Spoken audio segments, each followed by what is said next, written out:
ខ្ទឹមសពេលគេប្រមូលផលគឺគេប្រមូលផលទាំងឫសបងប្អូនធ្លាប់តែហូបខ្ទឹមសដែលគេប្រមូលផលស្រាប់សម្អាតរួចរាល់ប៉ុន្តែអត់ដឹងថាគេប្រមូលខ្ទឹមយ៉ាងម៉េចទេបងប្អូនប្រមូលផលណាការពិតទៅខ្ទឹមសគេប្រមូលផលទាំងឫសបន្ទាប់មកគេយកទៅដាក់ក្នុងទូសម្ងួតហើយបានគេចាប់ផ្ដើមសម្អាតវាបងប្អូនហើយនេះគឺជាទិដ្ឋភាពពេលគេសម្ងួតរួចបានគេយកមកបែងចែកជាផ្នែកបងប្អូនទៅផ្នែកណាត្រូវលក់ផ្នែកណាត្រូវទុកពូជបន្តទៀតអញ្ចឹងជាទូទៅនៅក្នុងប្រទេសកូរ៉េពេលគេប្រមូលផលហើយគេបែងចែកអញ្ចឹងបងប្អូនហើយមានអាខ្នាតតូចខ្នាតធំហ្នឹងគេបែងចែកដល់ឡែកពីគ្នាហើយថ្ងៃនេះខ្ញុំនឹងបង្ហាញបងប្អូនថាទូសម្ងួតហ្នឹងមានលក្ខណៈយ៉ាងម៉េចអញ្ចឹងទៅទស្សនាទាំងអស់គ្នាបងប្អូនអំពីទូសម្ងួតដែលយើងត្រូវសម្ងួតទឹមហ្នឹងតើគេសម្ងួតយ៉ាងដូចម្ដេចម៉ាស៊ីនហ្នឹងរបៀបណាអញ្ចឹងបងប្អូនតោះទៅមើលទាំងអស់គ្នានេះគឺជាទូសម្រាប់សម្ងួតខ្ទឹមបងប្អូនពេលគេប្រមូលផលខ្ទឹមឡើងហៀពេញមកហ្នឹងបងប្អូន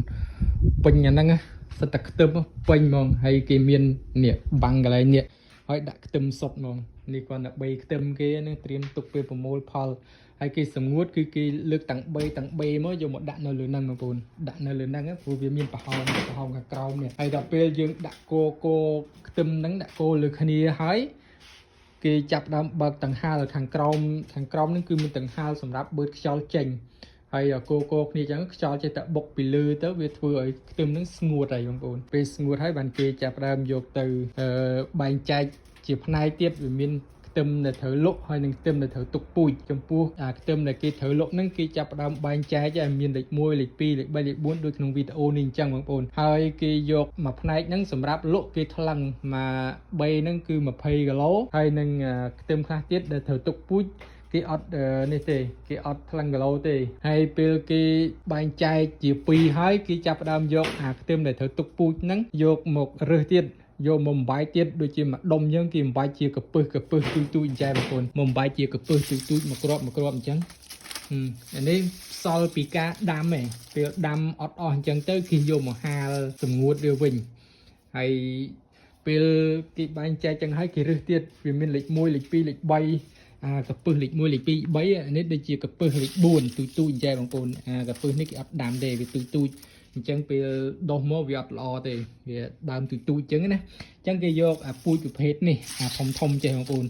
កពឹសធំអញ្ចឹងមើលប៉ុនម្រាមដៃឯកពឹសវាធំហើយគេយកអានឹងទៅដាំមុននឹងដាំហ្នឹងគេជាលក់ថ្នាំមួយថ្ងៃសិនគេជាលក់ថ្នាំថ្ងៃហ្នឹងហើយស្អែកបានគេយកទៅដាំ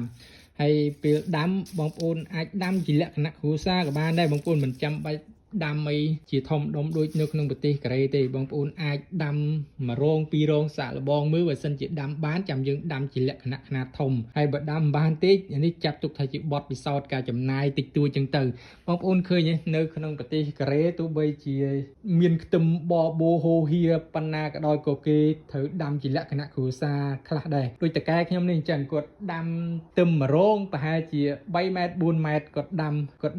ដើម្បីកាត់បន្ថយការចំណាយទិញគេអញ្ចឹងណាទោះបីជាបបោតាមវាលស្រែក៏គាត់ត្រូវតែដាំដើម្បីកុំអោយទុកដីទំនេរដែរអញ្ចឹងណាហើយបងប្អូនអាចសាកដាំជាលក្ខណៈគ្រួសារមើលបងប្អូនហើយមើលគាត់ដាំទៅមិនមែនដាំតែខ្ទឹមសទេគាត់ដាំខ្ទឹមបារាំងទៀតហើយបើសិនជាយើងដាំបានបងប្អូនគិតមើលទៅនៅស្រុកខ្មែរយើង1គីឡូបើថាខ្ទឹមខ្មែរយើងផង1គីឡូ10000ជាងនោះហើយបើថាទិញពីវៀតណាមមកទេ1គីឡូ